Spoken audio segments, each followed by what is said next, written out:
dyan sa mini garden ko, chest garden ko. Ito, pumitas ako na ano itong talinam, indigenous vegetables, madaling mabuhay. Ilang 1 week na mayroong gulay at ito ay masustansya. Araw-araw na mabubuhay ito kahit na mainit. Ito yung aking mini garden na mga talinam yan. Napakarami ng talinam yan.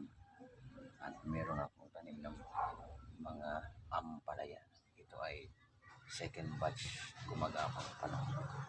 First batch ko ay namumulaklak at nakikita nyo.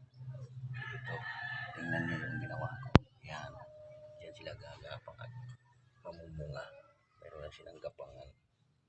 Yan, gamit ko ang tansi. Yan.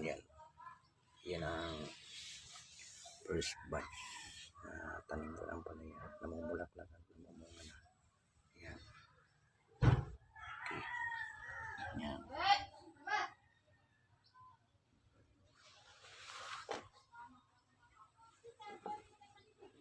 Yan ang namumulaklak. Yan.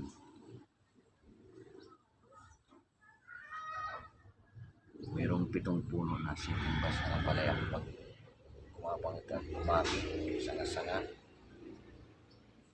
maraming bunga ito na ma-reproduce 7 puno. At hindi lang yung 7 puno.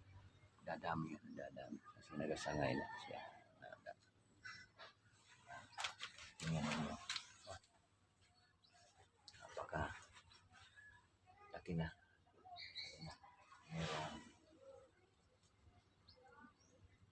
Meron siyang alugbati. Kasi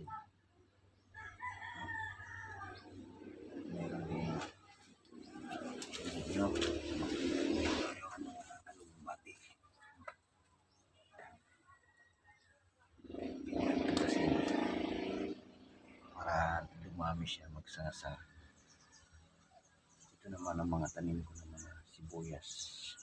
2 days pa lang yun. Meron dito second batch na pipino.